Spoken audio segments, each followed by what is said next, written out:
बाणी कहे सेवक जन मानै, पर तक गुरु निस्तारे। गुर बाणी कहे सेवक जन मानै, पर तक गुरु निस्तारे। काबिल दीदार, काबिल तारीफ बदो आलम शाह शब्द गुरु धन साहिब श्री गुरु ग्रंथ साहिब महाराज आप जी दी पाक हजूरी विच हाजरीन होए बैठे सत्संगी जनों, बड़भागे हाँ सतगुरां दी पावन निकी गोद विच जुड़ बैठ के बड़े अदब और सत्कार दे नाल धन साहिब श्री गुरु ग्रंथ साहिब महाराज जी दे पहले प्रकाश पुरब नूं श्रद्धा दे फुल भेंट करते हुए, अकीदत भेंटा करते हुए एकत्र हुए हो और इस गुरमत समागम के अंदर शमूलियत कर रहे हो। बड़े अदब और सत्कार दे नाल जुड़ बैठ के गुरबाणी कीर्तन दे नाल अपने जीवन को सफला करने का यत्न कर रहे सां। आओ कुछ समय वास्ते गुरमत विचारां दे नाल जुड़ना करिए। देव खाकसार नूं आशीष सप्रेम फतेह नाल सांझ पाओ। आखो वाहिगुरू जी का खालसा, वाहिगुरू जी की फतेह। गुरु ग्रंथ साहिब महाराज जी दे पहले प्रकाश पुरब नूं समर्पित एक गुरमत दीवान असी ये बात समझण दी कोशिश करनी है, यत्न करना है कि गुरु ग्रंथ साहिब महाराज जी की बाणी का आगाज उस तो उपरंत संपादना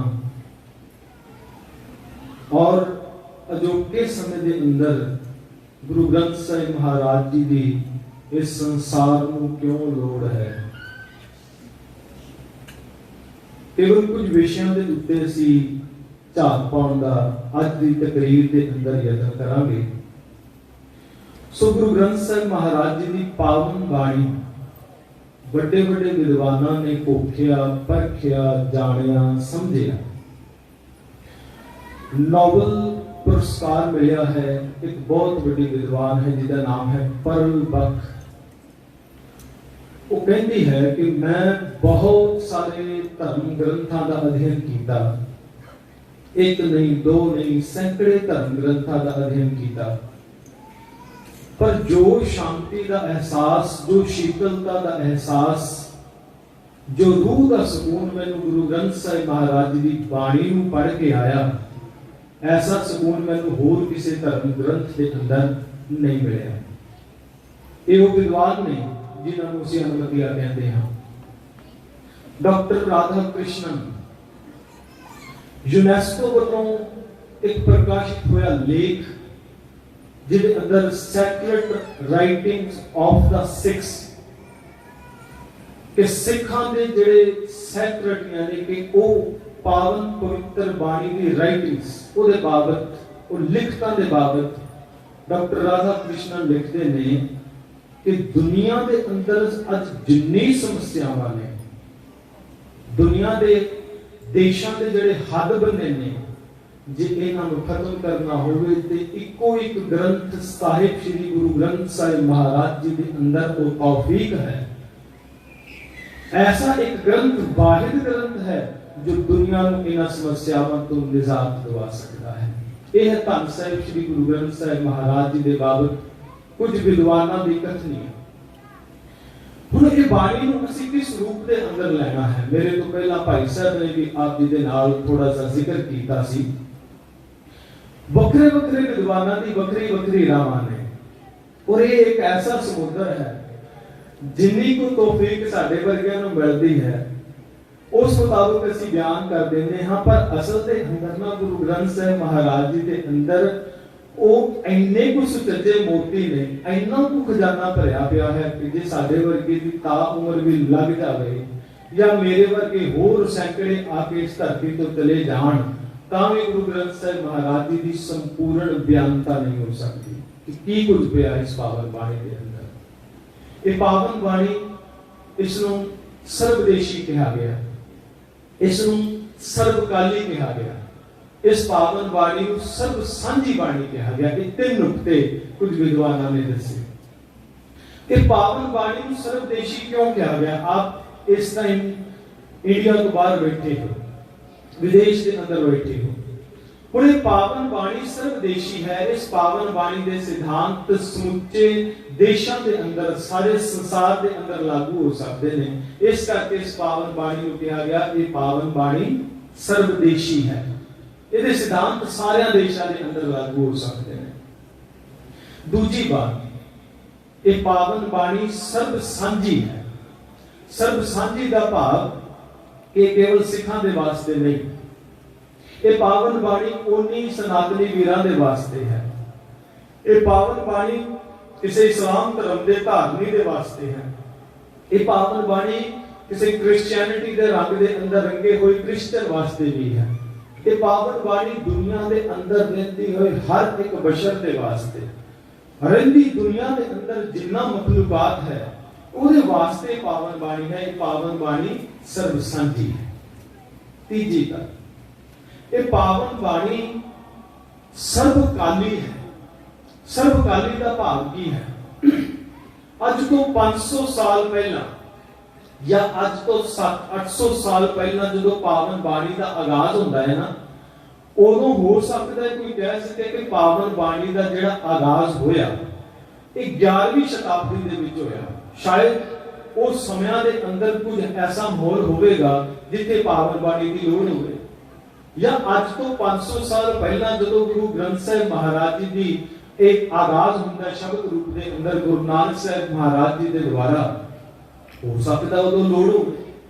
पर सर्वकाली का भाव है कि ये पावन सिद्धांत असल के अंदर उदों भी इन्हां दी लोड़ सी, अज भी इन्हां सिद्धांतां दी लोड़ है ते रहंदी दुनिया तक ये पावन गुरु ग्रंथ साहिब महाराज जी के सिद्धांतां दी लोड़ दुनिया नूं रहेगी।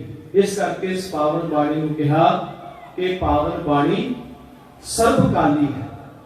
हुण असीं इस नूं समझना है किस रूप के अंदर शब्द का आगाज होता है। असल दे विच बात शुरू होती है जब जोगियां दे नाल जिक्र होया। हुण जोगी 10-15 लैण वास्ते ओ तिर है जिसनूं उस समय के अंदर आलम फाजल मनिया जाता सी। अज दा सुमेर पर्वत जिथे कोई आम शख्स नहीं जा सकता, अज दा ओ सुमेर जिस दे उत्ते चढ़ना ही बड़ा औखा है। गुरु नानक साहिब महाराज जी जो भाई मर्दाना जी नूं नाल लैके उस पर्वत के उत्ते जाते हैं और उत्थे उन्हां दी जोगियां दे नाल गोश्त हुंदी है, 10-15 हुंदा है। ते जोगी छोटी जी उम्र वेख के गल पुछदे ने, कहंदे ने कि ऐ नानक बड़ी छोटी उम्र है, बड़ी निक्की जी उम्र के अंदर इन्ना ज्ञान, इन्ना आलम फाजल, सारी दुनिया के अंदर घूम फिर के तू अपने उस ज्ञान का डंका तेरा बजदा है। उस खिते के अंदर नानक शब्द जिहड़ा है हर एक बच्चे दे जुबान ते है। आखिर ये बात ते दस कि तैनूं ये ज्ञान कित्थों मिलिया है, ये ज्ञान तू कित्थों प्राप्त कीता। आखिर कोई तो होवेगा ना तेरा गुरु, कोई तो होवेगा तेरा गुरु जिथों तू ये ज्ञान प्राप्त कीता। ते सतगुरां ने उस समय जवाब दिता सी, हाँ मेरा गुरु है। पर मेरा गुरु असल विच है कौन? कहंदे शब्द गुरु सुरत तुम चेला। शब्द गुरु है और सुरती जिहड़ी है ये असल दे अंदर सिखियार्थी है उस रूप दे विच। हुण इहदी जिहड़ी शुरुआत हुंदी है गुरु नानक साहिब महाराज जी इहदा आगाज करदे ने शब्द रूप दे अंदर। हुण इहदा मतलब की है? इहदा भाव यह है कि शब्द रूप तो आगाज हुंदा है और गल शब्द ते ही मुकनी है। लेकिन जब उसी विचकारले गुरु साहिबाना दे जीवन काल नूं देखदे हां ते उन्हां गुरु काल दे अंदर भी असल दे अंदर कुछ ना कुछ हवाले सानू मिलते हैं जिथे गुरु साहब जी देह रूप के अंदर सानू उपदेश करते हैं कि भाई ये देह ते केवल एक मुखोटा है, असल दे अंदर शब्द दे नाल तुसां जुड़ना है। गुरु नानक साहिब महाराज जी जिते शब्द गुरु सुरत तो चेला कहते ने, उते गुरु अंगद देव साहिब महाराज जी दा समा आया और उन्होंने भी यही बात आखी। वो कहते ने कि खर्चे दित खसम दी ਅਸੀਂ पढ़ते हैं उन्होंने गुरु सिखां दी बाणी ਜਿਹੜੀ गुरु अंगद देव महाराज जी दे बाबत है। वो कहते खर्चे दित खसम दी आप खांदी खैर दवट्टी है, लंगर चला कोई शब्द हर कोट ना आवी खट्टी है। लंगर केड़ा चलदा है? गुरु अंगद देव महाराज जी दे दरबार दे अंदर शब्द दा लंगर चलदा है। गुरु दा शब्द असल दे अंदर सर्वोपरि उदों भी सी, गुरु नानक साहिब महाराज जी दे काल दे अंदर भी सी। पर शब्द की असल दे अंदर लोड़ क्यों पई सी? एक गुरु पद ए शब्द गुरु दी जड़ा आगाज होया है, इहदे पीछे कारण की सी? जिन्होंने इतिहास पढ़िया जानते होंगे कि गुरु पद की दुर्वरतों होनी पहले ही शुरू हो गई सी गुरु नानक साहिब महाराज जी तो पहला। और बाणी के अंदर ये हवाले मिलते हैं। पातशाह जी वचन करते हैं, चौंकड़ मुल अनाया वह चौंके पाया, सिखा कन चढ़ाइया गुरु ब्राह्मण थी। कि उसे एक चौंके ते बिठा के जजमान नूं ਉਹਦੇ ਗਲੇ ਦੇ ਅੰਦਰ ਜਨੇਊ ਪਾ ਦਿੱਤਾ ਜਾਂਦਾ ਸੀ ਤੇ ਕਹਿ ਦਿੱਤਾ ਜਾਂਦਾ ਸੀ ਅੱਜ ਤੋਂ ਬਾਅਦ ਤੇਰਾ ਗੁਰੂ ਮੈਂ ਹੋਵਾਂਗਾ। ਉਹਦੇ ਕੰਨਾਂ ਵਿੱਚ ਗੱਲ ਪਾ ਦਿੱਤੀ ਜਾਂਦੀ ਸੀ। लेकिन जब गुरु ग्रंथ साहिब महाराज जी की बाणी पढ़िए तो बड़े स्पष्ट जे सिद्धांत ने, कबीर बामन गुरु है जगत का, भगतन का गुर नाहे, अर्ज उर्ज के पचमुआ चारों वेदों माहे। हमरा झगड़ा रहा न को, पंडित मुल्ला छाड़े दो, पंडित मुल्ला जो लिख दिया छाड़ चले हम कोई छुपा लिया। आगाज उस समय गुरु पद की दुर्वरतों तो हुंदा है और गुरु शब्द का आगाज जो हुंदा है एक उन्हां दसां जामियां दे अंदर इसनु मूर्तिमान गुरु साहब जी करदे। मैं बेनती कर रहा सी, गुरु अंगद देव महाराज जी वचन करते ने उस समय दे अंदर वो गुरसिख उन्हां दे बाबत कहंदे ने कि खर्चा दित खसमती अब खांदी खैर दवट्टी है, लंगर चलै गुरु शब्द हर कोट न आवी खट्टी है। ते फिर की गुरु अमरदास महाराज जी दा समा आया, उन्होंने अपने आप को कहा कि नहीं दे गुरु होवेगी, नहीं उन्होंने भी नहीं आखी। वो भी ये बात कहते हैं कि जिन शब्द गुरु सुन मन्निया तिन मन ध्याया हर सोए, अंतिम भगति रतिया मन तन निर्मल होए। ये गुरु अमरदास महाराज जी वचन करते हैं। जब गुरु रामदास महाराज जी का वेला आया उन्होंने की आख्या, फिर उन्होंने बाकमाल बात की कि बाणी गुरु, गुरु है बाणी विच बाणी अमृत सारे गुर, गुर ते विश्राम है। इनको इकट्ठा नहीं पढ़ना। गुर बाणी कहे सेवक जन माना है, प्रतख गुरु निस्तारे। के बाणी असल के अंदर गुरु है, गुरु ही बाणी है और इस पावन बाणी के अंदर अमृत है। सारे का मतलब जेड़ा इस पावन बाणी के अमृत की संभाल करता है, गुर बाणी कहे सेवक जन माना है, प्रतख गुरु निस्तारे। प्रतख गुरु के दर्शन होंगे हैं। हुण जे गुरु गोबिंद सिंह महाराज जी की बात करें ना, असीं रोजाना दोहरा पढ़ते हाँ, असल दे विच कई बारी कपला खा जाते हैं असीं। कई सिख ये बात, कई बारी ये सवाल भी साडे सामने हुंदा है कि असल दे अंदर ना कि किते भी ये बात लिखत विच नहीं मिलती गुरु ग्रंथ साहिब महाराज जी के अंदर कि ये दसो कि असीं पढ़ते हैं कि सब सिखन को हुक्म है गुरु मान्यो ग्रंथ। वो कहते हैं रहतनामे ने बड़ी लंबी लंबी डिबेट्स होंदियां ने इहदे उत्ते, बड़े बड़े बड़े टीवी शोज दे उत्ते विद्वान बैठते ने, भाई गुरु ग्रंथ साहिब महाराज जी दे बाबत ते ये गल आखी जा रही है कि सब सिखन को हुक्म है गुरु मान्यो ग्रंथ। ये असल च रहतनामे है। लेकिन इस तो बड़ा प्रमाण होर की होवेगा जिहदे विच गुरु रामदास महाराज जी गल कह रहे हैं कि बाणी गुरु, गुरु है बाणी विच बाणी अमृत। सारे इस तो बड़ा ऑथेंटिक प्रमाण होर कोई नहीं हो सकता साडे कोल। पंजवें पातशाह जी का वेला आया, उन्होंने बात आखी कि ना मैं केवल एक गुरु मानता इस पावन बाणी नूं, सगों मेरे वास्ते ये पावन बाणी पोथी परमेश्वर का थान, मेरे वास्ते परमेश्वर का थान स्थान है जिथे मैनू रब की प्राप्ति होती है। ये रब का घर है, रब का स्थान है ये पावन बाणी। जे भगतां की बात आई ते उन्होंने भी एक गल आखी कि कहो कबीर मैं सो गुर पाया, जांका नाओ ਵੀ ਵੇਖੋ ਸਾਡੇ घर ਵਿੱਚ चार जी होण, चार जी हुंदे ने घर दे अंदर, किसी की आपस के अंदर राय नहीं मिलती, किसी की आपस के अंदर विचारधारा नहीं मिलती, किसी की आपस के अंदर सोच मेल नहीं खाती। लेकिन धन साहिब श्री गुरु ग्रंथ साहिब महाराज जी कोई वाहिद ग्रंथ ने जिथे कि वक्री वक्री थावां दे ये भगत गुरु साहिबान वक्रे वक्रे समकाली भी नहीं, वक्रे वक्रे काल तो आ रहे ने, समय तो आ रहे ने, पर फिर भी इक्का बाणी, एक गुर, इको शब्द विचार, ये सारे दी विचारधारा एक है। भगत कबीर साहिब भी कहते हैं कि उन्होंने किसी ने पूछा तेरा गुरु कौन है, तो कहते कहो कबीर मैं सो गुर पाया जाका नाओ विवेको, असल दे अंदर मेरा गुरु शब्द है। सो बात शब्द तो आगाज होती है और शब्द के अंदर ही समा जाती है। हुण एक सवाल पैदा होता है, तो फिर देह क्यों? गुरु साहब जी देह रूप के अंदर क्यों होते हैं और देह रूप प्रधानता किस रूप के अंदर देते हैं? मैं जन्म साखी की एक छोटी जी घटना आपके सामने रखदा। एक साखी रूप दे विच जन्म साखी विच अंकित है। गुरु नानक साहब महाराज जी जदों करतारपुर साहिब दे विच सन, ये आखिरी समय आखिरी वेला है, उस समय देह रूप के रूप विच ज्योति जोत समान तो पहला की बात है। गुरु अंगद देव साहिब जी उस समय भाई लहरे के रूप के अंदर सेवा करते हैं। बाबा बुढ़ा जी ने एक दिन दीवान लगा है, अमृत वेले का समा है। अज गुरु साहिब जी जो संगत ने देखा सारे आए कि एक वखरा रूप धारण किया है, धानक रूप बनाया है, शिकारी का रूप। कुछ शिकारी कुत्ते रखे ने, हाथ में सोटा फड़िया है, अखां कुछ होर बोलदियां ने, जुबान दे बोल कुछ होर ने, और कुछ ऐसे इतराज जो संगत के नाल बोलते ने, वो बोल बोल के जंगल के वल चले जाते हैं। ते जब जंगल के वल जा रहे सन, पीछे पीछे संगत हो गई कि गुरु नानक साहब महाराज जी अज की हो गया। सारे के मन के अंदर आ गया कि गुरु साहब जी अज शिकारी रूप धारण किया है, जुबान तो कुछ इतराज जो बोल संगत को बोलते नहीं। अज असल में भाना की वापरिया है, ऐसा रूप तो गुरु नानक साहब जी का किसी ने वेख्या ही नहीं, ऐसा रूप नहीं वेख्या किसी ने आज तक।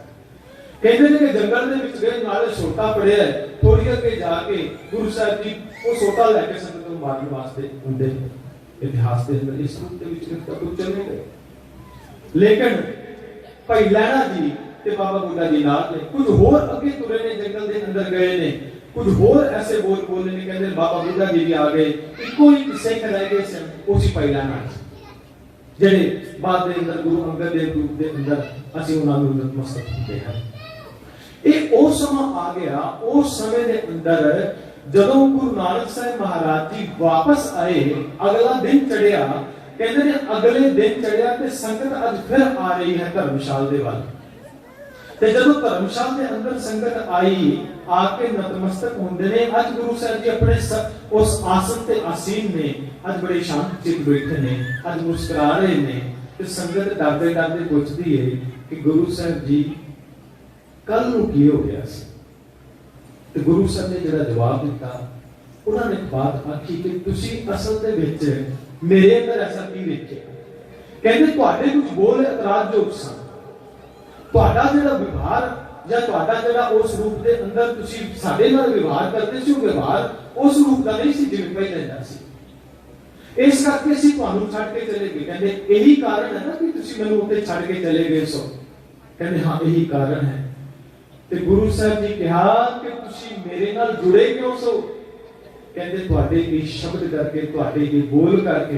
कहते बस यही बात चेता रखना कि असल दे अंदर मैं तुहानू शब्द दे नाल ही जोड़ना चाहुंदा, देह नाल ना जुड़िया जे। इस देह दे नाल नहीं जुड़ना। तुसी मेरे अंदर जिहड़ा वो ज्ञान है, वो रब्बी ज्ञान है, वो जिहड़े रब्बी ज्ञान रूप दे अंदर बोल जिहड़े निकल के आउंदे ने, असल दे अंदर तुसां उस ज्ञान दे नाल जुड़ना है, तुसी उस शब्द दे नाल जुड़ना है, उस शब्द दे नाल जुड़ के अपने जीवन को सवारना है। और उथों ही आगाज होता है शब्द का। गुरु साहब जी देह रूप के अंदर आके अपनी हयाती के अंदर गुरु अंगद देव साहब महाराज जी को यह गल कहते हैं कि आज तो बाद तुहाडे गुरु अंगद देव महाराज जी होणगे। जे देह रूप के अंदर असीं मान लईए ना गुरु होणगे, एक समय के अंदर 4 गुरु साहिबान मौजूद ने देह करके। गुरु नानक साहब महाराज, गुरु अंगद देव महाराज, गुरु अमरदास पातशाह जी और गुरु रामदास महाराज जी देह रूप के अंदर चारे मौजूद ने एक समय के अंदर, पर गुरु तो एक ही है ना। और देह रूप के अंदर क्यों आए? हुण सवाल यह पैदा होता है कि देह रूप के अंदर ही आके क्यों प्रकट हुए। और एक निकी जी एक एग्जाम्पल की उदाहरण दवा, दीवार के उत्ते कंध के उत्ते कई बार ना कुछ लोग इश्तिहार ला जाते हैं। हुण उन्हां इश्तिहारां नूं रोकण वास्ते एक वखरा इश्तिहार लाना पैंदा है कि भाई इस कंध ते इश्तिहार लाउणा मना है। गुरु साहब ने वेख्या कि देह रूप के अंदर गुरु पद की बड़ी गुरवरतों हुई है, ते गुरु साहब ने देह रूप के अंदर आके बात आखी पाई कि असल दे अंदर गुरु है ज्ञान, गुरु है शब्द। देह विचों करके गुरु साहब ने इसनु शब्द रूप के अंदर और फिर शब्द के रूप के अंदर आप अमाते समा के बह गए। ऐसी असल दे अंदर कि वो जड़ा पावन वचन असी आम तौर पे पढ़ते हैं ना कि तित महल जो शब्द हुआ सो पोती जुबान गुरु अंगद जोग मिली। उस शब्द रूप के अंदर जो गुरु नानक पातशाह जी का संपूर्ण शब्द सन, वो बोल सन, वो जोत सी, वो गुरु अंगद देव महाराज पातशाह जी ने दी। हुण सवाल पैदा होता है कि बाणी को इकत्तर किवें कीता गया। तुम अपने बच्चों के वास्ते जो किते दूर जाते हो कोई ना कोई शै लैके आउंदे हो, कोई बच्चों के वास्ते मोबाइल लियाउंदा है, कोई विदेश गया, कोई दूसरे देश के अंदर घूमण गया, वो बच्चों के वास्ते कोई सोविनियर लियाउंदा है, कोई कुछ लैके आउंदा है, कोई कुछ लैके आउंदा है। गुरु नानक साहब महाराज ने भी अपना घर छड्डिया और अपना घर छड्ड के गुरु साहब जी उस स्थान ते गए।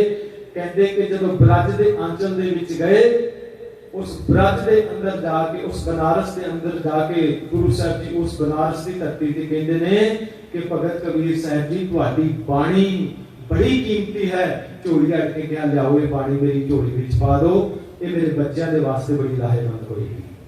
गुरु साहब जी ने भगत रविदास जी की बाणी को सुनिया, वेख्या, घोखिया।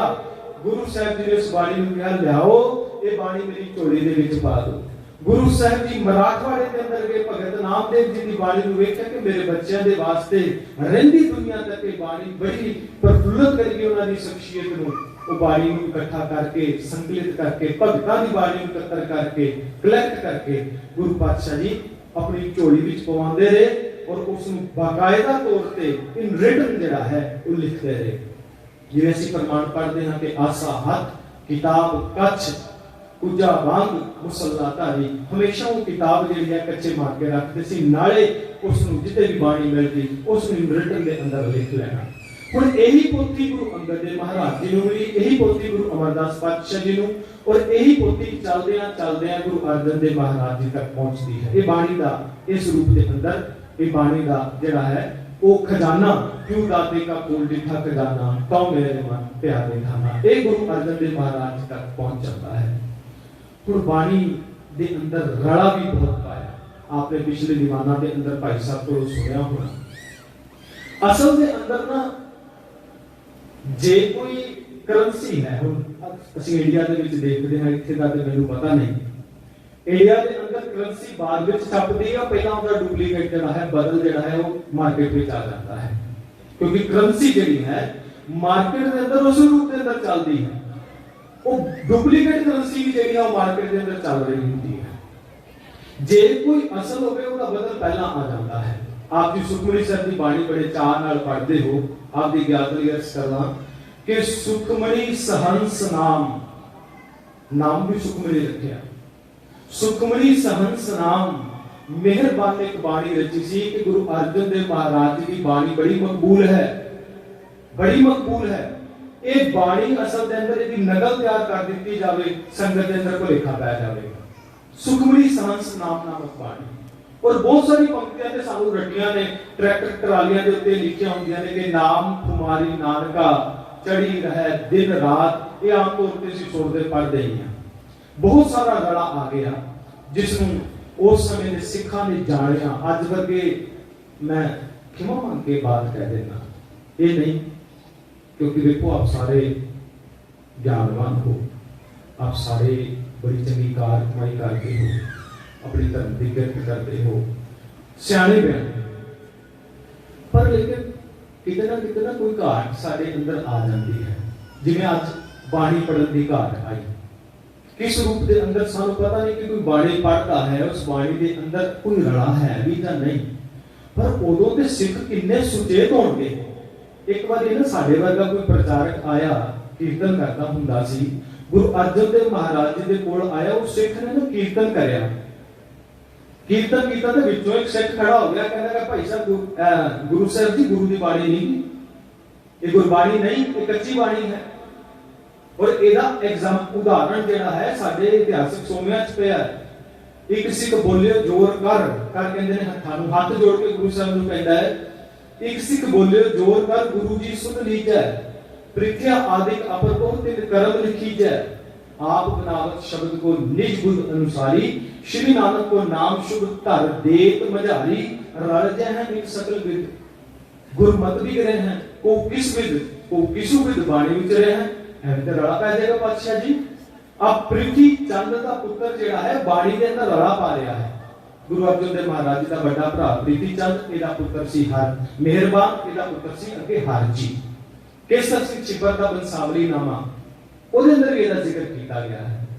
ਉਸਨੇ ਲਿਖਿਆ ਕਿ ਮਿਹਰਬਾਨ ਪੁੱਤ ਪ੍ਰਿਥੀ ਕਾ ਕਵਿਸ਼ਰੀ ਕਰੇ, ਕਵਿਸ਼ਰੀ ਕਰਦਾ ਹੁੰਦਾ ਸੀ। ਮਿਹਰਬਾਨ ਪੁੱਤ ਪ੍ਰਿਥੀ ਕਾ ਕਵਿਸ਼ਰੀ ਕਰੇ, फारसी हिंदी हिंदवी संस्कृत नाले गुरमुखी पढ़े। देखो छोटा विद्वान नहीं सी, फारसी होंदी सी, उसनु हिंदवी होंदी सी, ब्रज उसनु संस्कृत होंदी सी, फिर उसनु गुरमुखी दे बोल भी होंदे सन। इन्ना बड़ा विद्वान अपने उस समय के अंदर वो मेहरबान सीगा। फारसी हिंदवी संस्कृति नाले गुरमुखी पढ़े, तिन भी बाणी बहुत बनाई, भोग गुरु नानक जी का पाई। कहते बाणी अपने लिखता है, पर चलाकी पता की करता है, नानक शब्द की मोहर ला देता है, नानक शब्द की मोहर ला देता है। और ये नहीं कि केवल एक ग्रंथ के अंदर इन्हें रले पे ने या डुप्लीकेसी तैयार की गई। जिन्ने तुसी ग्रंथ देखते हो दुनिया के अंदर, असल के अंदर किसी का भी अपने पैगंबर का अपने हत्थे लिखा होया नहीं। कुरान मोहम्मद साहब ने लिखी हुई नहीं, बात हाफसा ने लिखी सी, खलीफिया ने लिखी, मोहम्मद साहब ने नहीं लिखी कुरान। तुसी बाइबल देखते पढ़ते सुनते हो, बाइबल नूं भी असल विच ईसा ने नहीं लिखिया, इसनूं जॉन ने लिखिया, इसनूं स्मिथ ने लिखिया या होर जेड़े लोग सन उन्हां ने बाइबल दा जिहड़ा है वो उतारा कीता। बुद्ध धर्म बड़ा मकबूल धर्म है, लाइट ऑफ एशिया कहा जाता है बुद्ध नूं, लेकिन बुद्ध धर्म दा जिहड़ा ग्रंथ है इसनूं त्रिपिटक कहा जाता है। त्रिपिटक के अंदर भी बहुत सारे रले पाए गए, एदी भी डुप्लीकेसी बड़ी तैयार की गई, ये भी बुद्ध ने नहीं लिखिया, ये भी ओदे अगे शिष्यां ने जिहड़ा है उन्होंने इसनूं लिखिया। कहण तो मुराद कि ग्रंथां दे अंदर लगातारता दे नाल मिलावट हुंदी रही, और आज भी जो कुछ असीं देखते सुनते हां, बहुत सारे ऐसे इतिहासक साडे सोमे ने जिन्हां दे विच मिलावट है, बहुत सारे सोमे जिन्हां दे अंदर मिलावट है। इसे करके कई बार असीं साखियां सुन लैंदे हां और उन्हां साखियां ते विश्वास कर लैंदे हां, पर असल विच विश्वास किवें करना चाहिदा है? सुनियारे कोल कसवट्टी हुंदी है, सोना परख लैंदा। साडे कोल गुरु ग्रंथ साहिब महाराज जी दी बाणी दी कसवट्टी है। जदों कोई मेरे वर्गा इतिहासिक साखी सुना के जांदा ना तुहानूं ते लगदा है किते ना किते कुछ गलत है, उस वेले गुरबाणी दे नाल कसवट्टी दे उत्ते इस नूं परख के देख लो कि गुरबाणी के अनुसार की एक इतिहास जिहड़ा सुनाया जा रहा है कि ये इतिहास ठीक है। पर ਉਹਦਾ ਤਾਂ ਪਤਾ ਲੱਗੇਗਾ ਨਾ ਜੇ ਅਸੀਂ ਆਪ ਬਾਣੀ ਦੀ ਸਟੱਡੀ ਕਰਾਂਗੇ, ਆਪ ਬਾਣੀ ਨੂੰ ਪੜਾਂਗੇ, ਸੁਣਾਂਗੇ, ਆਪ ਬਾਣੀ ਦਾ ਅਧਿਐਨ ਕਰਾਂਗੇ, ਇਹ ਤਾਂ ਸਾਨੂੰ ਅਹਿਸਾਸ ਹੋਵੇਗਾ। ਗੁਰੂ ਅਰਜਨ ਦੇਵ ਮਹਾਰਾਜ ਜੀ ਨੇ ਵਧੀਆ ਢੰਗ ਦੇ ਨਾਲ ਇੰਟਰਲੋਕਿੰਗ ਕੀਤੀ ਗੁਰਬਾਣੀ ਦੀ ਵਿਆਕਰਨਿਕ ਨਿਯਮਾਂ ਦੇ ਅਨੁਸਾਰ। ਆਪ ਇੱਕ ਪੰਕਤੀ ਪੜ੍ਹਦੇ ਹੋ, ਆਹਰ ਸਭ ਕਰਦਾ ਤੇਰੇ ਆਹਰ ਇੱਕ ਨਾ ਹੋਏ, ਨਾਨਕ ਜਿਤ ਆਹਰ ਜਗ ਬੂਝਿਆ। कहते कि तीन थानों ते आहर शब्द आया है। एक आहर दे औंकड़ दे नाल आया है, एक आहर रारा मुक्ता है और एक आहर दे रारे नु सिहारी है। उच्चारण आहर ही है, लेकिन तिन्ना दे अर्थ वखरे वखरे ने, तिन्ना दे अर्थ वखरे ने। क्यों? व्याकरणिक नियमां दे मुताबिक उस बाणी नु संपादित कीता गया। तुसी मैं क्षमा मांग के ये बात कह रहे हां, मैं सुनता सा कि बच्चे भी इतने सोहेला साहब की बाणी पढ़ते हैं या होर भी, पर असल के अंदर बाणी पढ़ी चली जा रही है ना, ये व्याकरणिक नियमां के मुताबिक हो, शुद्ध होवे बाणी पढ़नी। त्रुटियां साडे कोल भी हो जांदियां ने, पर बाकायदा दी संख्या लई जाए इत्थे बड़े बड़े जिहड़े पंजाबी यूनिवर्सिटी दे प्रोफैसर ने ना, तुसीं उन्हां नूं बाणी पढ़न वास्ते आखो, जिहड़े लंबे लंबे लैक्चर करदे ने, लंबे लंबे उन्हां दी तकरीरां हुंदियां ने, उन्हां नूं बाणी पढ़न वास्ते आखो, पहली पंक्ति दे अंदर ही, पहली पंक्ति दे अंदर गुरु ग्रंथ साहिब जी कपड़ा खा जाते हैं। क्यों? जदों उन्होंने एक ओंकार तो बाद सतनाम बोलना है, वो सतनाम नहीं बोलते, वो सते नाम बोलते हैं। हुण जो सते नाम बोलते हैं क्यों? तत्ते नाल सिहारी लगी है, तो फिर अगे मम्मे अखर नूं औंकर लगा है, फिर सतनाम बोलना पवेगा। हुण इहदा की अर्थ है? हले तक सानू मूल मंत्र दे प्रॉपर अर्थां दे बाबत ज्ञान नहीं होया, उच्चारण सही नहीं होया, ते असीं गुरु ग्रंथ साहिब महाराज जी दा पहला प्रकाश पुरब किन्ने साल हो गए लगातारता दे नाल मना रहे हैं। कदों प्रकाश होया सी? अजे तक मूल मंत्र दा कांसेप्ट क्लियर नहीं होया कि सतनाम दे उस ओदा उच्चारण की करना है, अकाल मूर्त का उच्चारण की होएगा, अजूनी और सह भंग वखरा निखेड़े के पढ़ना है, अजूनी सह भंग कट्ठा नहीं पढ़ना, ते गुर प्रसाद इहदा उच्चारण की होएगा। अजे तक साडा एक कांसेप्ट क्लियर नहीं, इहनूं समझना पड़ेगा। गुरु साहब ने इस रूप दे अंदर बाणी नूं संपादित कीता और 1604 ईस्वी दे अंदर गुरु ग्रंथ करतारपुरी पीड़ के रूप के अंदर इहदी तामीरियत कीती। बाबा बुड्ढा जी नूं ग्रंथी थापिया गया और उस स्थान के उत्ते जिन्हों सी दरबार साहब कहते हैं, उस स्थान ते ग्रंथ साहिब नूं प्रकाशित किया गया। करतारपुरी पीड़ के कुछ 975 अंक सन। हुण आ जांदे हां असीं अजोके समय के अंदर गुरु ग्रंथ साहिब महाराज जी की लोड़ क्यों है, की लोड़ है? आप जी बाणी पढ़ते हो, हमारी प्यारी अमृत धारी गुर निमक न मनते तारी रे, दर्शन परसन सरसन हरसन रंग रंगी करतारी रे, खिनरम गुरगम हरदम निहजम हर कंठ नानक उरहारी रे। ये पावन बाणी गुरु साहब कहते हैं कि अमृतमयी बाणी गुरु साहबाना ने अपने जीवन को पुंजाई नहीं। हमारी प्यारी अमृत धारी गुर निमक न मनते तारी रे, आखदे चमकर दे समय विच फिर उन्हां नूं की मिलिया? दर्शन। आज सब तो बड़ा सवाल यह है कि मैं गुरु ग्रंथ साहिब महाराज जी की बाणी पढ़ रहा, मैनू दर्शन कदों होणगे रब दे? पहली बात कि रब की डेफिनेशन की है? असीं रब किहनूं मानदे हां? जिहड़ा सत्ता आसमानां तो पार बैठा है, या गुरु ग्रंथ साहिब महाराज जी कोई रब की डेफिनेशन दिंदे ने ओनूं मानदे हां? साडी समस्या की है कि असीं शब्द माया जदों चुक लैंदे हां, मैं बहुते अपने वीरां भैणां नूं सुणिआ कि माया दा अर्थ जदों करदे हो कहंदे ने माया दा अर्थ है धन, माया नूं असीं धन दे रूप दे अंदर कहंदे, पर इह गलत अर्थ है। गुरु साहब ने माया की डेफिनेशन दी। गुरु साहब ने शब्द चके सनातनी वीरां दे, शब्द चके इस्लाम धर्म दे, उस कल्चर दे, पर अर्थ अपने मुताबिक कीते, अर्थ कीते गुरमत के मुताबिक। जे माया शब्द चकिया ना ते पातशाह जी ने बाणी दे विच कहा, ए माया जित हर विसरै मोह उपजै भाव दूजा लाया। माया की है? माया साडी उस भैड़ी सोच का नाम है जिस सोच करके सानू रब भुल जाता है और साडे जीवन के अंदर मोह पैदा हो जाता है। यह है असल के अंदर माया। ये माया की डेफिनेशन है। इसी तरह रब की डेफिनेशन है कि रब किथे रहता है, रब किस स्थान पे रहता है। गुरु साहब कहते कि जिसने भी रब के दर्शन करने ने, कोई हाथां दी तलियां दे विच दे ताली बाबा दर्शन कराउंदा है, पिछे दे चंद दे अंदर ना एक रोड़ा पा दिता गुरपुरुष श्री गुरु नानक साहब का।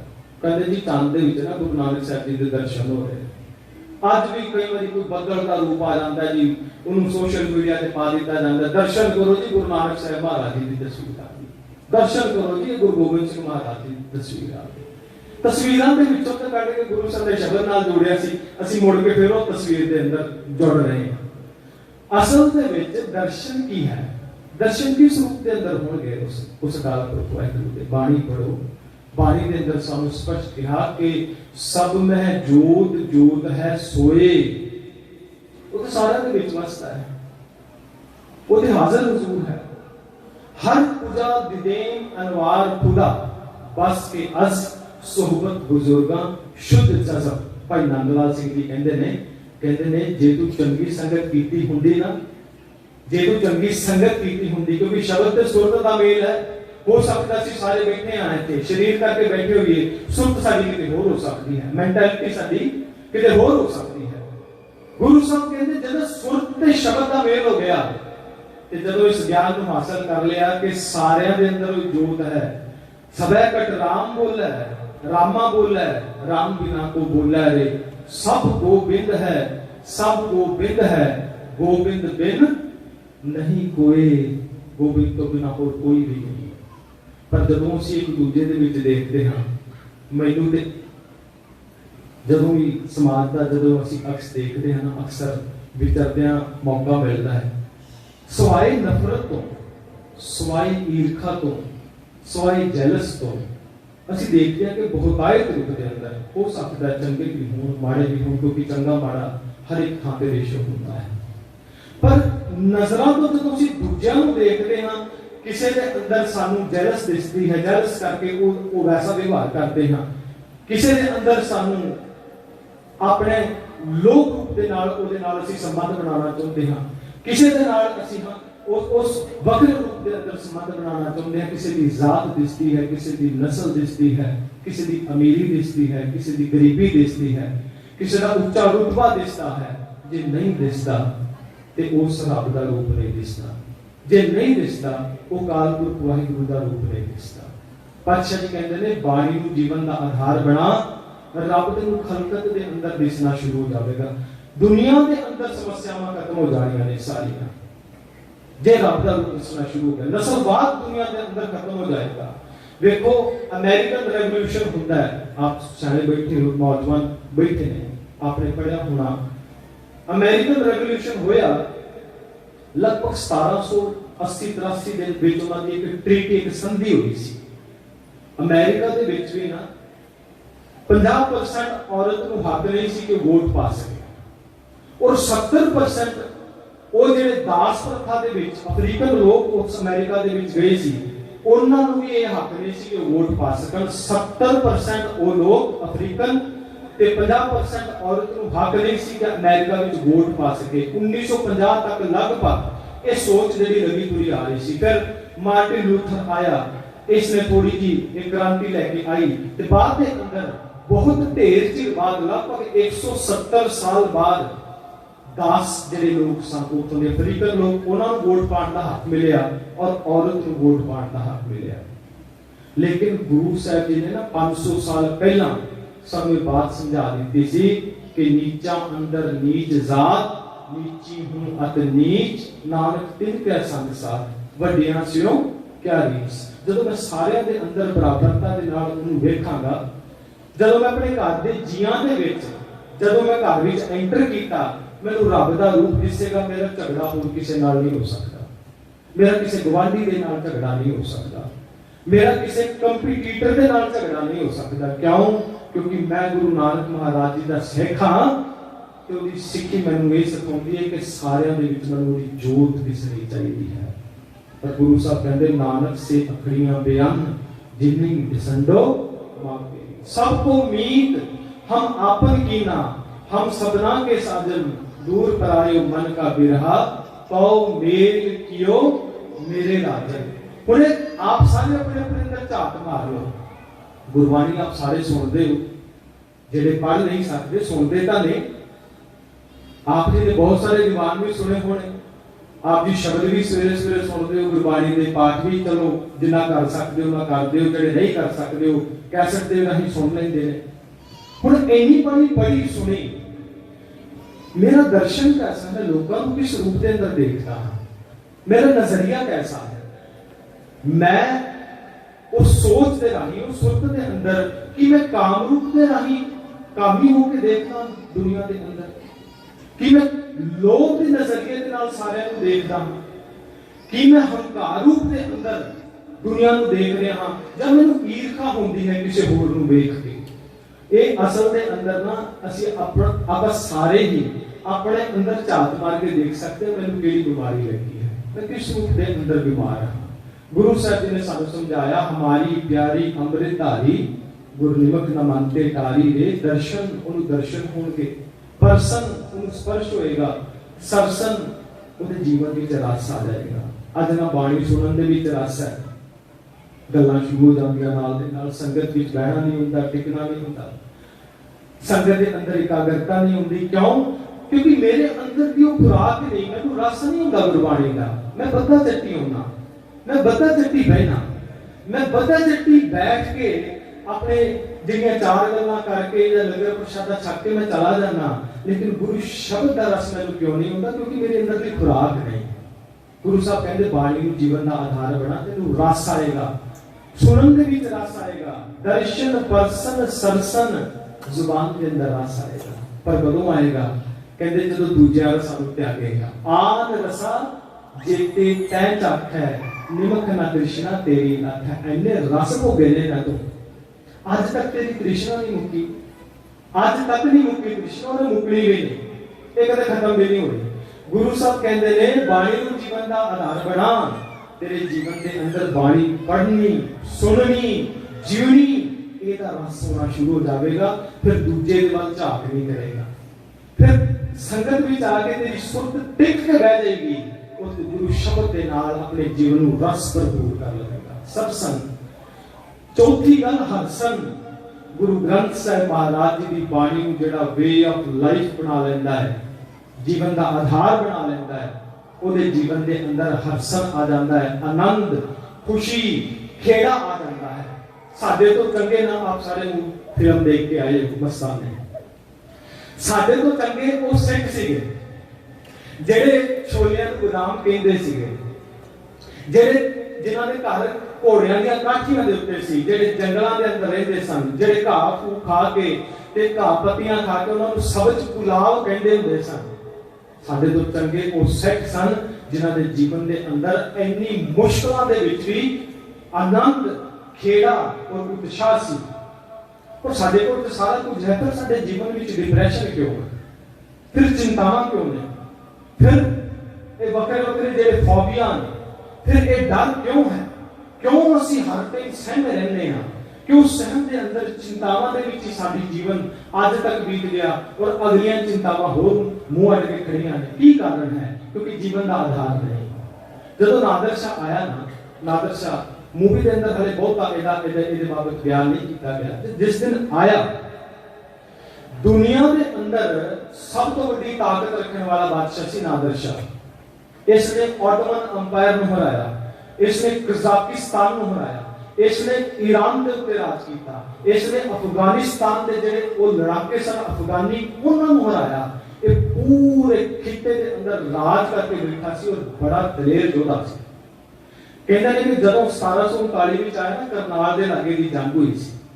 ਇਹਦੇ 6 ਸਿਪਾਹੀ, ਇਹਦਾ 1 ਸਿਪਾਹੀ ਔਰ ਦਿੱਲੀ ਦਾ ਬਾਦਸ਼ਾਹ ਮੁਹੰਮਦ ਸ਼ਾਹ ਰੰਗੀਲਾ, ਉਹਦੇ 6 ਸਿਪਾਹੀ। ਇੰਨੀ ਨਫਰੀ ਦਿੱਲੀ ਦੇ ਬਾਦਸ਼ਾਹ ਦੀ, ਇਹਦਾ 1, ਲੇਕਿਨ ਫਿਰ ਵੀ 3 ਘੰਟੇ ਦੇ ਅੰਦਰ ਇਸ ਨੇ ਉਹ ਜੰਗ ਜਿੱਤ ਲਈ। ਜਾ ਕੇ ਦਿੱਲੀ ਦੇ ਤਖਤ ਤੇ ਬਹਿ ਗਿਆ। ਇੱਕ ਦਿਨ ਦੇ ਵਿੱਚ 1.5 ਲੱਖ ਬੰਦੇ ਦਾ ਕਤਲ ਕੀਤਾ ਸੀ। ਇਹਨੇ ਇਤਿਹਾਸਕਾਰ ਲਿਖਦੇ ਨੇ। ਤੁਸੀਂ ਦਰਿਆਗੰਜ ਜਾਂਦੇ ਹੋ, ਹੌਜ ਖਾਸ ਦੇਖਿਆ ਹੋਣਾ, ਚਾਂਦਨੀ ਚੌਂਕ, ਕਹਿੰਦੇ ਨੇ ਖੂਨ ਦੇ ਪਰਨਾਲੇ ਵਹਿ ਰਹੇ ਸਨ। ਜਿਵੇਂ ਮੀਂਹ ਦੇ ਵਿੱਚ ਚੱਲਦਾ ਹੈ ਨਾ, ਨਾਲਿਆਂ ਦੇ ਵਿੱਚ ਪਾਣੀ, ਏਦਾਂ ਖੂਨ ਚੱਲਦਾ ਸੀ, ਖੂਨ ਦੇ ਪਰਨਾਲੇ ਵਹਿ ਰਹੇ ਸਨ ਉਸ ਸਮੇਂ ਦੇ ਅੰਦਰ। ਐਸਾ ਜ਼ਾਲਮ ਔਰ ਐਸਾ ਲੜਾਕਾ ਸੀ ਇਹ ਨਾਦਰ ਸ਼ਾਹ। 7000 ਕਰੋੜ ਰੁਪਈਆ ਲੁੱਟ ਕੇ ਲੈ ਗਿਆ ਸੀ ਹਿੰਦੁਸਤਾਨ ਤੋਂ। 7000 ਕਰੋੜ ਔਰ 3 ਸਾਲ ਈਰਾਨ ਦੇ ਵਿੱਚ ਜਾ ਕੇ ਆਪਣੇ ਦੇਸ਼ ਵਿੱਚ ਟੈਕਸ ਨਹੀਂ ਸੀ ਲਾਇਆ। 3 ਸਾਲ ਟੈਕਸ ਨਹੀਂ ਸੀ ਲਾਇਆ। ਤਖਤੇ ਤਾਊਸ ਲੈ ਗਿਆ, ਜਿਹਨੂੰ ਪੀਕੌਕ ਥਰੋਨ ਕਹਿੰਦੇ ਨੇ, ਕੋਹੀਨੂਰ ਲੈ ਗਿਆ, ਉਹ ਬੇਸ਼ਕੀਮਤੀ ਹੀਰੇ ਜਵਾਹਰਾਤ ਔਰ ਇਸ ਹਿੰਦੁਸਤਾਨ ਦੀ ਤ੍ਰਿਗਤਾ, ਹਿੰਦੁਸਤਾਨ ਦੀ ਇਸਤਰੀਆਂ ਨੂੰ ਬੰਧਕ ਬਣਾ ਕੇ ਲੈ ਕੇ ਗਿਆ। ਕਹਿੰਦੇ ਫਿਰ ਪੰਜਾਬ ਦੇ ਅੰਦਰ ਕੁਝ ਇਸ ਨੂੰ ਯੋਧੇ ਟੱਕਰੇ ਔਰ ਉਹਨਾਂ ਯੋਧਿਆਂ ਨੇ ਇਹਦੇ ਨਾਲ ਦਸਤਬੰਦਾ ਕੀਤਾ ਤੇ ਕਹਿੰਦੇ ਬੜਾ ਔਖਾ ਹੋਇਆ। ਜੰਗਰੀਆ ਖਾਨ ਨੂੰ ਪੁੱਛਦਾ ਵੀ ਆਖਰ ਇਹ ਲੋਕ ਕੌਣ ਨੇ, ਇਹ ਕੌਣ ਲੋਕ ਨੇ? ਤੇ ਉਸਨੇ ਜਿਹੜਾ ਜਵਾਬ ਦਿੱਤਾ ਸੀ ਨਾ, ਬੜਾ ਬਾਕਮਾਲ ਸੀ। ਉਸਨੇ ਕਿਹਾ ਸੀ, हिंदू तुर्कन ते है न्यारा, ना हिंदू ने ना तुर्क ने, हिंदू तुर्कन ते है न्यारा, फिरका इनका अपर अपारा, ब्याह निकाह ना ये करे हैं, ना ये ब्याह कर दे ना निकाह कर दे। देखो दर्शन क्यों नहीं होंगे, आनंद क्यों नहीं होता बाणी पढ़ के, रस क्यों नहीं होता जीवन के अंदर, चिंतावां क्यों नहीं? क्योंकि साडे जेड़े आनंद कारज का रूप से वही चेंज हो गया। ब्याह निकाह ना ये करे हैं, ना ब्याह करते ने ना निकाह पढ़ते ने। कहते फिर ਗ੍ਰਸਤ ਵਿੱਚ ਕਿਵੇਂ ਜਾਂਦੇ ਨੇ? ਭੁਗਤ ਆਨੰਦ ਪੜੇ ਹੈ, ਆਨੰਦ ਪੜਦੇ ਨੇ। ਹੁਣ ਆਨੰਦ ਜਿਨ੍ਹਾਂ ਨੇ ਪੜਿਆ ਜਾਂ ਆਨੰਦ ਕਾਰਜ ਜਿਨ੍ਹਾਂ ਦੇ ਹੋਏ, ਉਹਨਾਂ ਨੂੰ ਚਾਰ ਲਾਵਾਂ ਦੇ ਬਾਬਤ ਪੁੱਛ ਕੇ ਵੇਖ ਲਓ ਵੀ ਚਾਰ ਲਾਵਾਂ ਦਾ ਕਨਸੈਪਟ ਕੀ ਹੈ। ਗ੍ਰਸਤੀ ਹੈ ਨਾ ਸਾਰੇ, ਲਾਵਾਂ ਤੇ ਸਾਰਿਆਂ ਦੀ ਹੋਈਆਂ ਨੇ, ਪਰ ਚਾਰ ਲਾਵਾਂ ਦਾ ਕਨਸੈਪਟ ਕੀ ਹੈ ਨਹੀਂ ਪਤਾ। ਫਿਰ ਆਨੰਦ ਕਿੱਥੋਂ ਆਏਗਾ ਜੀਵਨ ਦੇ ਅੰਦਰ? ਫਿਰ ਕਿਵੇਂ ਉਹ किरदार के रूप के अंदर ऊंचा सुचा हो सकता है? खैर वो कहना है हिंदू तुर्कन ते है न्यारा, फिरका इनका अपर अपारा, ब्याह निकाह ना ए करे हैं, भुगत आनंद पड़े हैं, हड्डियां पाई ना गंगा माहे, किया कर्म करावत नाहे। मरण तो बाद अपनी मर्यादा रखी है इन्होंने, जाके गंगा में हड्डियां नहीं पाते, ना कोई क्रिया कर्म करते हैं। ਇਹਦੇ ਤੇ ਜਹਾਜ਼ਾਂ ਦੇ ਵਿੱਚ ਨਾ ਜਦੋਂ ਲੈ ਕੇ ਜਾਂਦੇ ਨੇ ਨਾ, ਕਈ ਵਾਰੀ ਅਸਤ ਮੈਂ ਦੇਖਿਆ ਕੈਨੇਡਾ ਤੋਂ ਇੱਕ ਵਾਰੀ ਨਾ ਸਪੈਸ਼ਲ ਸੀਟ ਬੁੱਕ ਕੀਤੀ ਕਿ ਅੱਜ ਬਾਪੂ ਨੂੰ ਲੈ ਕੇ ਚੱਲੇ ਆ ਇੰਡੀਆ ਵੱਲ। ਜੇ ਕਿਰਪੁਰ ਸਾਹਿਬ ਜਾਂਦੇ ਨੇ, ਰਾਹ ਦੇ ਵਿੱਚ ਨਾ 5 ਕੱਪ ਚਾਹ ਬਣਾ ਲਏ ਤੇ ਬੰਦਾ ਕਹਿੰਦਾ ਤੁਸੀਂ ਚਾਰ ਹੋ, ਕਹਿੰਦਾ ਨਹੀਂ ਬਾਪੂ ਦੀ ਕੀ ਬਣਾ ਦਿਓ ਵੀ ਨਾਲ ਹੀ ਚੱਲਣਾ। ਐਸੀ ਸੋਚ ਦੇ ਮਾਲਕ ਸੀ। और वो हालात कैसी है देखो कि भुगत आनंद पड़े हैं, हड्डियां पाए ना गंगा माहे, गंगा में जाके हड्डियां नहीं पाते, क्रिया कर्म करावत ना है, वेद पुराण कतेब पुराण पढ़त सुनत ना मानत कान। कहते ना वेद पढ़ते ने, ना पुराण पढ़ते ने, ना किसी धर्म ग्रंथ नूं कहते ने हाँ उन्हां दी कदर करते ने, कदर सारे ग्रंथां दी पढ़ करते ने, पर मानते किसी ग्रंथ नूं होर नूं नहीं। वेद पुराण कतेब पुराण पढ़त सुनत ना मानत कान। कहते फिर की पढ़ते सुनते ने? कहते गुरु नानक जो कथी कलाम, इस पर रखत ईमान तमाम। अपना ईमान गुरु नानक दी कलाम दे उत्ते रखते। साडा ईमान किथे? असीं किथे खड़े आ? साडे संस्कार किथे ने? साडा जन्म संस्कार किथे गया? बच्चा घर दे अंदर जन्म लैंदा है, ओदे बाबत नहीं पता। आनंद कारज होता है, सिख रत मर्यादा विचरण करता है, ओदे बाबत नहीं पता। मृतक संस्कार कैसा होना चाहिए, ओदे बाबत नहीं पता। आज तक अमृत संस्कार नहीं निभाया, खंडे की पौध नहीं रही, तो फिर असं पाल लिया आनंद। फिर उसने दूसरी गल की, कहता ताकत कितों होंदी है? कहता मुर्शद इनका वली भयो है, इनको आबे हयात देवा, इन्होंने अमृत दे के गया। सो पिलाए लोगन के ताई, शारत ते सिंह लेत बनाई, गजब असर इसका हम देखा, बुज़दिल होवत शेर सिखा। कहते अमृत धारी हो जाते ने, ऐसा असर है कहता जेड़ा बुज़दिल तो बुज़दिल इंसान शेर बन जाता है। कान ना कहूं कि ये राखत शहनशाह बुद्धि को पाक। कहता फिर किसी की मुठाती नहीं रखते, अपने आप को शहनशाह कहते ने, और मरते दम तक वो शहनशाही के रूप के अंदर वो जाहू जलाल दे विच जीवन काटते। एक इतिहास विच घटना हुंदी है, कहते कि कनिंगम सीगा, मुदगी दा जंग होया सिखां दे नाल, आखिरी जंग सी सिखां दे नाल। डोगरियां दी उस करनी करके सिख वो जंग हारते गए, पर कनिंगम लिखदा है, वो कहता कि एक लम्हा पिया है सिख, एक लत वड्डी गई ओदी, एक लत वड्डी गई, एक हाथ वड्डिया गया, खून दे परवाले रह रहे हैं, सारे मुंह दे उत्ते फट ने, बड़े जख्मी हालात दे विच पिया है। और बड़ी कस के उसने कृपान को अपने हाथ में शमशीर को फड़िया है, और वो शमशीर इस रूप के अंदर खड़ी करके अधमोई हालात के अंदर लम्हा पिया, आखिरी सांस चल रहे हैं। कनिंगम कहता है अपने सिपाही पूर्विया सिपाही से कहता कि जा उन्होंने कह तुसी जंग हार गए हो, हथियार छड़ दे, पानी पिया दे, आखिरी सांस है। कहना हले मैं गल कही नहीं रहा सी कि हथियार छड़ते इन्ने चरनू अधमोए हालात के अंदर पए हुए उस सिख ने भगा के कृपान मारी। कहता मैं मसों दे वार तो बचा। कहता मैं कहा मरण आसन ते पिया ते ए हालात, ए सोच। वो कहने लगा तू कौन हुंदा है सानू हथियार छड्डण वास्ते कहण वाला, हले साडे पंथ दा हुक्म नहीं होया। वो कहंदा भी पंथ कौन है? कनिंगम बिल्कुल सोच दे विच गया कि पंथ कौन है। कहंदा जदों उसने कहा पंथ कौन है, तो उस सिंह दा जाहू जलाल दे नाल चेहरा भर गया, एकदम ओदे बुल कमंड करन लग पे, उसकी सुरत किसी अगम्मी उस सोच के अंदर चली गई। उस अवस्था के अंदर आके कनीकम कहता मैं उसके चेहरे को देख के हैरान हो गया और मेरे अंदर ये सोच आई कि उस ग्रंथ नूं पढ़ना चाहिए है, उस पंथ नूं पढ़ना चाहिए है जिहदे करके इस मरण हालात के अंदर भी आज ऐसी अवस्था के विच है। हदसन उन्हां दे जीवन विच सीगा, आनंद उन्हां दे जीवन विच सी, अंतले साहां ते भी उस आनंद नूं त्यागया नहीं। दर्शन परसन सरसन हरसन रंग रंगी करतारी रे, खिन रम गुर गम, एक खिन विच गुरु तक पहुंच हो सकती है। खिन दे अंदर आज बदल सकते हैं ਅਸੀਂ अपने आप को। आज गुरु ग्रंथ साहिब महाराज जी का पहला प्रकाश गुरु बना रहे हैं। आज ही कमिटमेंट कर जो आज तो बाद नशे नहीं करांगा। मेरा गुरु कहता है कि मैं नशे नहीं करने। मेरे गुरु का हुक्म है कि मैं किसी ऐसे नशे के नाल नहीं जुड़ांगा। गुरु कर ज्ञान ध्यान करता है कर करणी कस पाई है पाठी पवन प्रेम का पहुंचा इतरस अमयो चुवाई है बाबा मन मत वारो आम रस पीवे। ये रस पीवांगा आज तो बाद नशियां का त्याग कर दवांगा। याद रखियो जे आज बच्चे सानू जो काम असी करते हैं देखते हैं, आज पूरे वेस्ट के अंदर चिंता पेरेंट्स को भी है कि साडे बच्चे ड्रगी हो गए, नशेई हो रहे। डरदे ने मापे कि साडा बच्चा किते दूजे शहर कला ना चला जाए, किते ड्रगी ना हो जाए। लेकिन जब घर के माहौल नूं देखते ने मेरा प्यो बैठा है आप रख के आंदा है ते जदों बच्चा उन्हें वेखेगा ते बच्चा क्यों ना उस रूप के अंदर जाएगा। आज कमिटमेंट करो कि नहीं खिन रम गुरगम मैं नशे का त्याग नहीं करूंगा। मेरे गुरु का हुक्म है।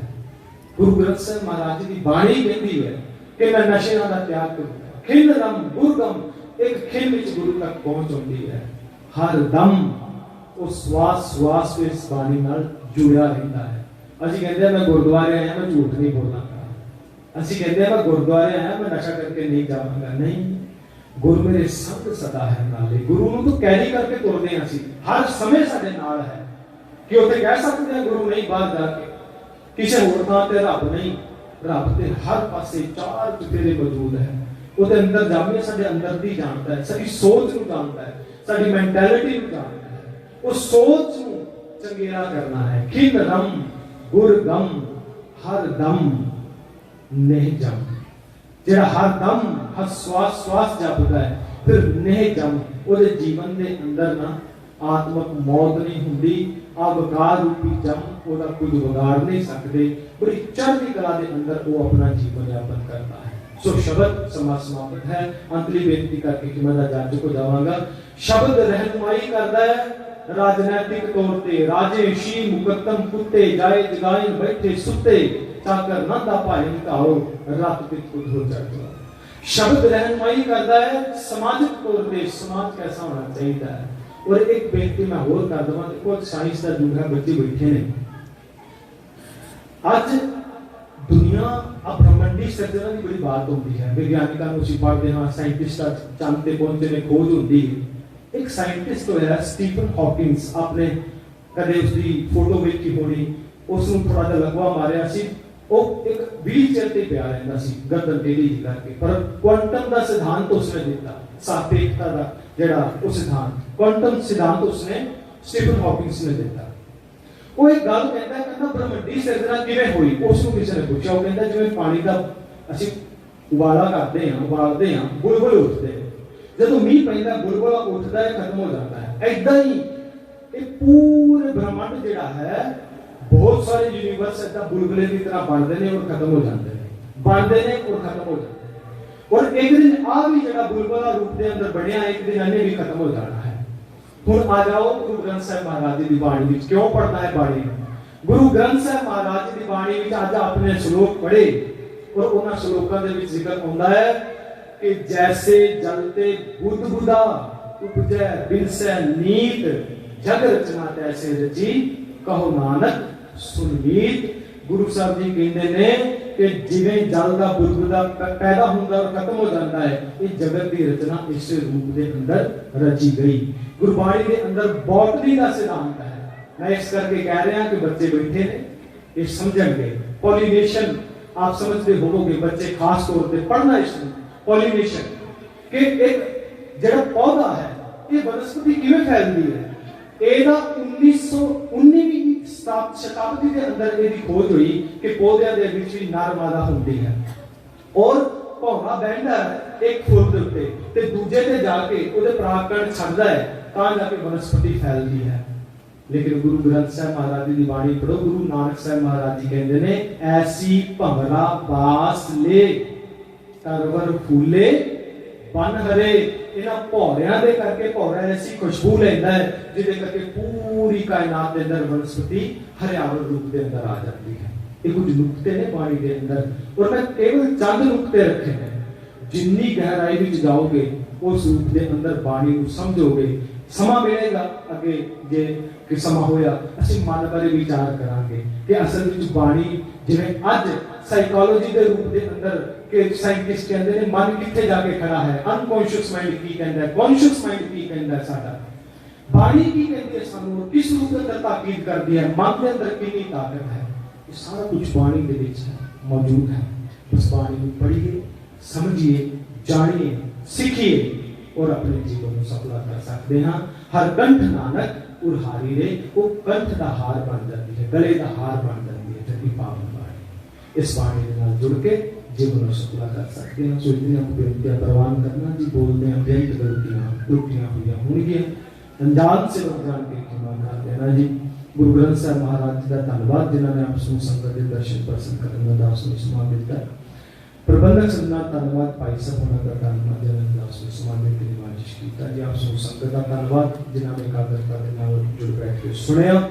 ये प्रकाश गुरु नाना सफला हो जाएगा जी। साडे विचों एक भी जी ने अपने जीवन में तब्दील किया, चेंज किया, बाणी पढ़ने की जांच गई, साडा गुरु नाना सफला हो जाएगा। एक मैं बेनती प्रवान वाहिगुरू जी का खालसा वाहिगुरू जी